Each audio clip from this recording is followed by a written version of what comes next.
कितनी जगह कुरान को फाड़ा गया, कितनी जगह कुरान को जलाया गया, कितनी जगह कुरान को दरिया में डाला गया, मगर बलिया वालों 1500 साल हो गए।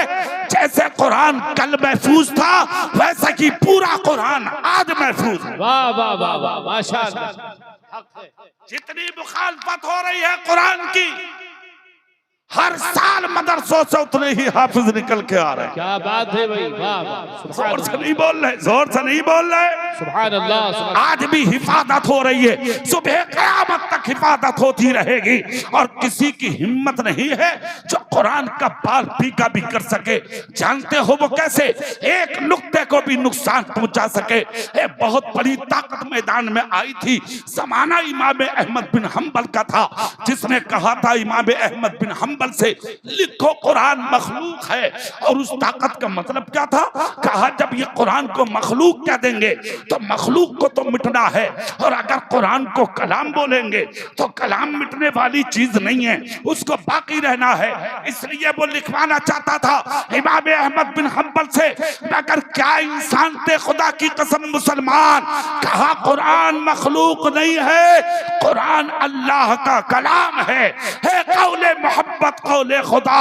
फरमान न बदला जाएगा, बदलेगा जमाना लाख, मगर कुरान न बदला जाएगा। लिखा नहीं मखलूक, हाथ में हथकड़ी, पाँव में बेड़ियां, फांसी का फंदा गले में डाल के जमीन पर घसीटा था। किसको? इमाम अहमद बिन हम्बल को। तंगो तारीक मकान में कैद कर दिया। सर्दी का मौसम था, न ओढ़ने के लिए कंबल, न बिछाने के लिए बिस्तर, न पीने के लिए पानी, कुछ भी नहीं दिया।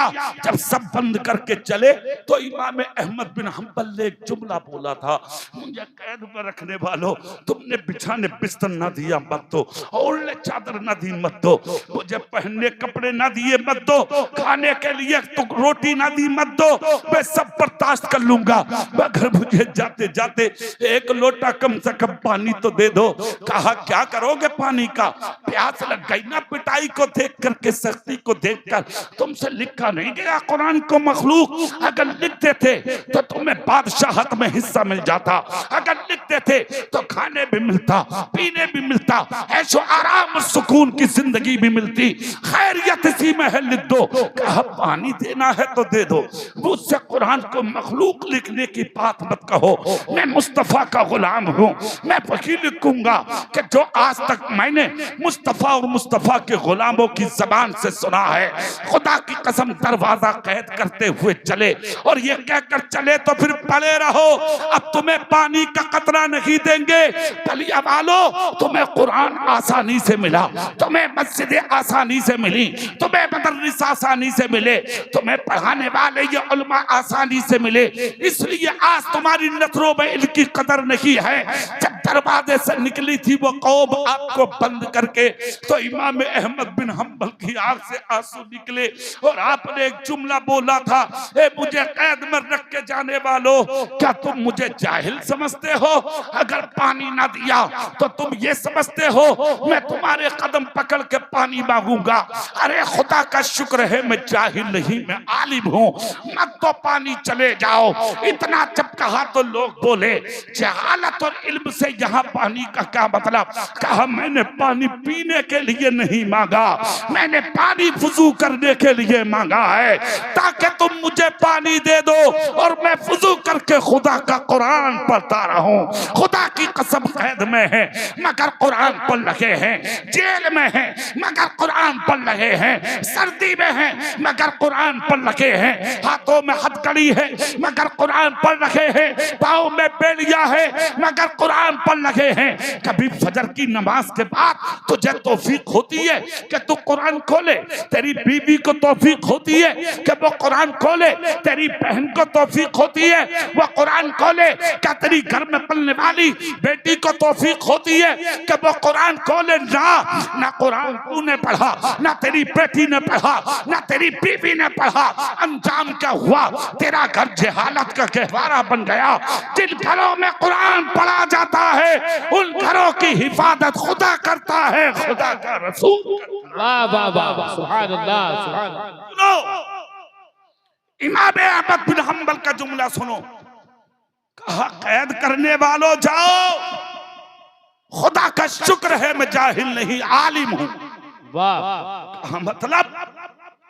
कहा अगर पानी ना दोगे तो जिस कुरान की वजह से पिट रहा हूं मैं, इसी कुरान में लिखा है फ़इल्लम तजिदू माअन फ़तयम्ममू सईदन तय्यबा, मिट्टी पाक है बल्कि पाक करने वाली है। अगर मुझे पानी ना दोगे तो मैं मिट्टी से तयम्मुम करूंगा, सजदे भी करूंगा, कुरान भी पढ़ूंगा, जिक्र भी करूंगा, तस्बीह भी करूंगा, खुदा का नाम भी लूंगा, मुस्तफा की नाते भी पढ़ूंगा। लोग देखते रह गए। इमाम अहमद बिन हम्बल को कैद कर दिया। एक मुद्दत के बाद जब दरवाजा खोला तो तसव्वुर ये था मर गया होगा, मगर जब दरवाजा खोल के देखा खुदा की कसम सर सजदे में था और कुरान के तिलावत की आवाज आ रही। वाह वाह वाह, नारे तकबीर, नारे रिसालत, मसलके आला हजरत, अज़मते कुरान कॉन्फ्रेंस। लोग हैरत में पड़ गए, गिरेबान पकड़ के खींच के लाए, कलम हाथ में दिया कि डर गया होगा, लिखो कुरान मखलूक है। तो इमाम अहमद बिन हम्बल ने मुद्दत यानी एक मुद्दत के बाद भी जब कलम हाथ में लिया तो हाथ कमजोरी की वजह से कांप जरूर रहा था, कलम हिल जरूर रहा था, मगर जब लिखा तो लिखते चले गए। कुरान अल्लाह का कलाम है, कुरान अल्लाह का कलाम है, कुरान अल्लाह का कलाम है। आवाज आती है, कौन सी चीज है जो तुम्हें डगमगाने नहीं देती? तो इमाम अहमद बिन हम्बल ने कहा वो मोहम्मद मुस्तफा की गुलामी। वाह वाह वाह, दीन पर इस्तिकामत, मुस्तफा जाने रहमत की सुन्नत, दीन के साथ वफादारी इंसान को ताकतवर बना देती है। बेशक तुम जो आज कमजोर हो, तुम्हारी कमजोरी का सबब है मुस्तफा से मोहब्बत की कमी। जिस दिन इश्क़ रसूल मुकम्मल हो गया, दुनिया की कोई ताकत तुम्हें डरा नहीं सकेगी। बेशक तुम्हारी असल हिम्मत का राज है मुस्तफा की गुलामी। क्या बात है, जोर से बोल सकते हो? सुभानअल्लाह। तकरीर खत्म कर रहा हूं इन जुमलों के साथ। मुस्तफा की गुलामी, तुमने जब तक गुलामी के हार अपने गले में डाले थे, तुम हुकूमत करते थे, तुम बादशाह करते थे, तुम दुनिया पर अदल की यानी कि तस्वीर लेकर जमाने पे घूम रहे थे। मगर जिस दिन से तुमने अपने नबी से प्यार कम किया, इश्क कम किया, मोहब्बत कम की, उसी दिन से तुमने दुनिया के अंदर, जानते हो तुम्हारा अंजाम क्या हुआ? अपनी आंखों से अपने आप को झुकता हुआ देखा, जमीन पर गिरता हुआ देखा। खुदा की कसम, कुरान सुनना शुरू तो कर दे, कुरान पढ़ना शुरू तो कर दे, बड़ी बड़ी ताकतें इसके सामने झुक जाती है और उनकी जबानों में ताले लग जाते हैं। आज से 1500 साल पहले की तारीख पर इस्लाम के कट्टर दुश्मन अबू जहल की टीम ने जिस आदमी को ताकतवर समझ के तलवार दी थी तुम्हारे मेरे नबी को कत्ल करने के लिए, उस दुश्मन का नाम है उमर बिन खत्ताब। जब नबी के कत्ल का इरादा करके चले 3 मर्तबा, 2 मर्तबा वापस, तीसरी मर्तबा जब भागे तो चेहरा सुर्ख था। एक शख्स ने पूछा उमर कहां चले? कहा उनको कत्ल करने जा रहा हूं। कहा सुनो, बाद में कत्ल करना अब्दुल्ला के बेटे मोहम्मद को सल्लल्लाहु अलैहि वसल्लम, पहले अपनी बहनोई की खबर लो, अपनी बहन की खबर लो, वो भी तो उसी नबी का कलमा पढ़ के मुसलमान हो गए, उनके भी तो घर में कुरान पढ़ा जा रहा है। कागज इजाद नहीं हुआ था उस जमाने में, कुरान यकजा नहीं था उस जमाने में, कुरान के नुस्खे थे उस जमाने में। जैसे जैसे नाजिल होता था वैसे ही चमड़े पे कुरान लिखा जाता था। खुदा की कसम, नुस्खे रखते थे लोग और उसी को पढ़ते थे लोग। उमर की बहन भी पढ़ रही थी, बहनोई पढ़ रहे थे। उमर की डर की वजह से दरवाजा बंद था। गुस्से में उमर ने ठोकर मारी, दरवाजा तोड़ दिया। बहन ने उठाया, कुरान छुपा दिया, सहन में आके खड़ी हो गई। बहनोई तो निकल के डर की वजह से भाग गए, मगर बहन सामने खड़ी रही। उमर ने बाल पकड़े, चोटी पकड़ के जमीन पर झुकाया और बहन की कमर में लात मारी, सीने पे घूंसा मार के गिरा दिया। बहन ने कहा खता बता दे उमर। कहा कुरान पढ़ती है, जिस नबी को मैं कत्ल करने जा रहा हूं उसका कलमा पढ़ के मुसलमान हो गई है।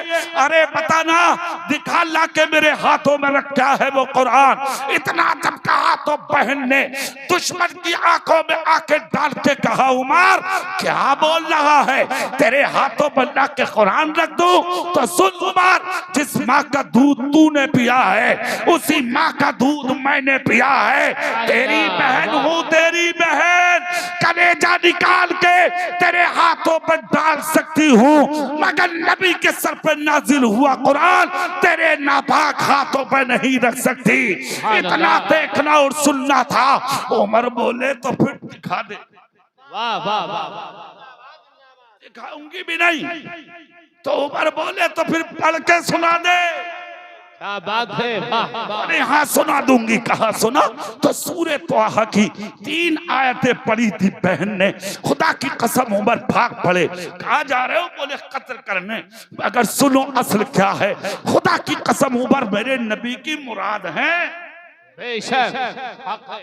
उमर मुराद है, मुराद नबी की। चले कत्ल करने। बीच में बैठे थे मुस्तफा, जैसे सितारों के बीच में चांद। क्या बात है। हाँ, सामने अबू बकर खड़े हैं, इधर नबी बैठे। उमर आ गए सामने से। अबू बकर की नजर पड़ी, देखकर बोले उमर आ रहा है, आका दुश्मन है, इरादे ठीक नहीं है, मगर मेरे नबी से ज्यादा कौन जाने। मुस्कुरा के कहा उमर देखते रहो, आने दो, इसलिए कि मेरा रसूल जानता था कि मेरी मुराद है उमर। पूरी ताकत से बोलो, जोर से बोलो, मेरी मुराद है उमर। अरे आने तो दो। आ गए उमर। दुनिया कहती है कि नबी का चेहरा देखा, तलवार फेंक दी। उमर कहते फेंकी नहीं थी मैंने, जलवाए मुस्तफा पे जब नजर जमी तो तलवार कब गिर गई मेरे हाथ से ये खबर ही नहीं।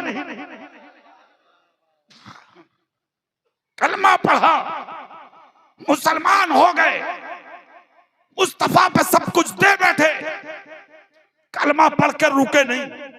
जो तलवार नबी के चाहने वालों के लिए निकाले थे वही तलवार दुश्मनों के लिए निकाले। मक्के में घूमे, अबू जहल के दरवाजे पे कलमा पढ़ा। अबू लहब, उतबा, शेबा, उमैया, जबले अबी कुवैस की चोटी, हर जगह कलमा पढ़ते फिर रहे हैं उमर। मगर किसी की हिम्मत थी जो नजर मिला ले? खामोश। पहली मर्तबा खुल के हरम में नमाज हुई। उमर बोले हमारा दीन सच्चा, कुरान सच्चा, इस्लाम सच्चा, नबी सच्चा, तो छुप के इबादत क्यों? इबादत खुल के हो। ये कुरान की सच्चाई है। चंद आयतें सुनी थी कुरान की, खुदा की कसम गुस्सा मोहब्बत में तब्दील हो गया। ये कुरान है। आज भी अगर तुम पढ़ना शुरू कर दो, घरों में बलाएं टल जाएंगी, मुश्किलें दूर हो जाएंगी, घर के अंधेरे नूर में तब्दील हो जाएंगे। सुनो, फिर वही आओ जो बात चल रही थी और बात मुकम्मल करें।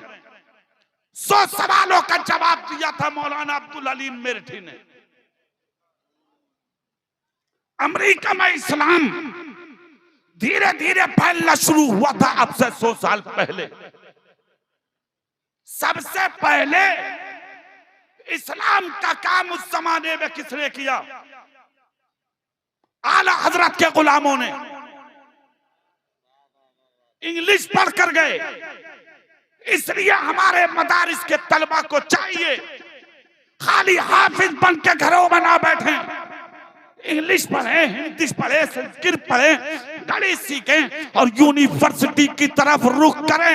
डॉक्टर, मास्टर, इंजीनियर, प्रोफेसर, वकील बन बन के अपने घरों में दाखिल हो, ताकि दुनिया समझ जाए कुरान पढ़ने वाला सिर्फ हाफिज ही नहीं होता, कुरान पढ़ने वाला प्रोफेसर भी होता है, इंजीनियर भी होता है, वो वकील भी होता है। अपने बच्चों को कुरान पढ़ाइए, मदारिस को तक़वियत दीजिए, अपनी मसाजिद के आइम्मा की इज्जत कीजिए, मदारिस में पढ़ाने वालों को इज्जत दीजिए और इस पढ़ने वाले बच्चों की कद्र कीजिए। यही वो लोग हैं जिनके ताल्लुक से नबी ने कहा था उलमा हमारे वारिस हैं।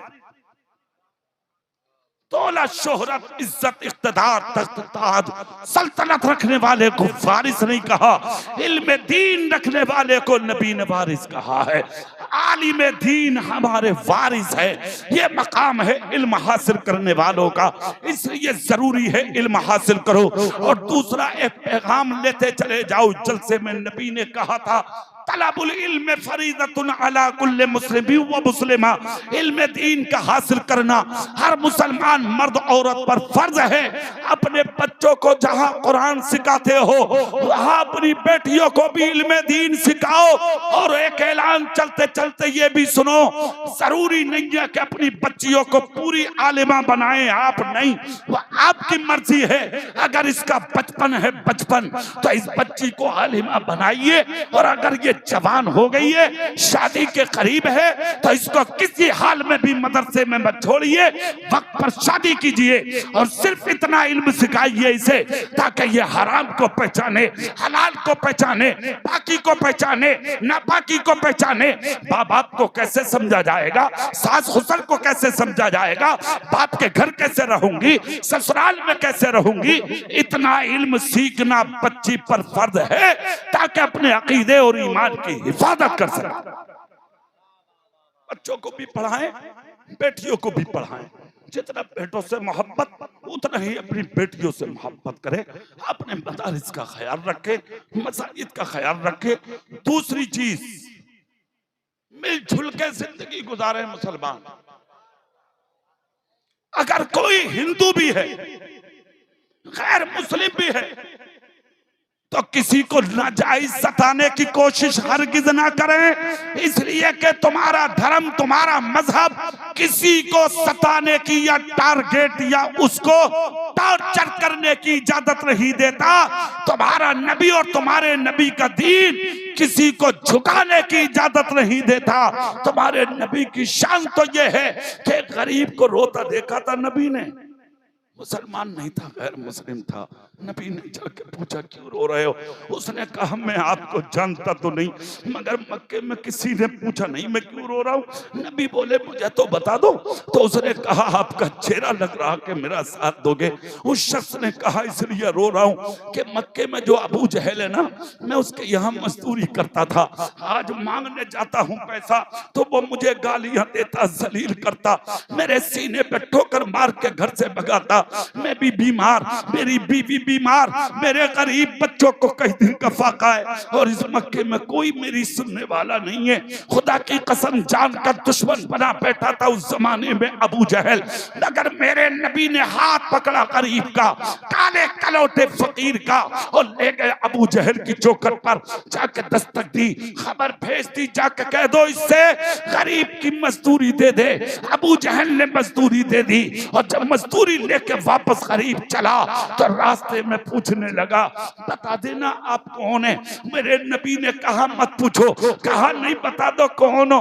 3 दिन तक रोता रहा, किसी ने साथ नहीं दिया, बता दो कौन हो। इतना जब कहा तो नबी बोले बता दूं? बोले हाँ। कहा तो फिर देख मेरा ही नाम मोहम्मद है सल्लल्लाहु अलैहि वसल्लम। इतना सुनना था, खुदा की कसम कदमों में गिर गया, दामन में जितने पैसे थे डाल दिए, डालकर कहा पैसे की जरूरत नहीं, कलमा पढ़ा के मुसलमान बना लीजिए।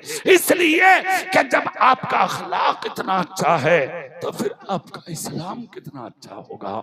ये धर्म है, ये मजहब है। इसलिए ऐसी जिंदगी गुजारो, दूसरों का भी ख्याल रखो, अपनों का भी ख्याल रखो, गैरों का भी ख्याल रखो, अपनों का भी ख्याल रखो। अल्लाह रब्बुल इज्जत हमें दीन की समझ अता फरमाए और इन बच्चों का मुस्तकबिल अल्लाह रोशन फरमाए और इनके माँ बाप को इन्हें आगे बढ़ाने का जज्बा अता करे और इनके उस्तादों को अल्लाह इल्म व अमल में बरकत दे और यहाँ की कमेटी को अल्लाह ताला खूब तरक्कियां अता फरमाए। आमीन। व आखिरु दावाना अनिल हम्दुलिल्लाहि रब्बिल आलमीन।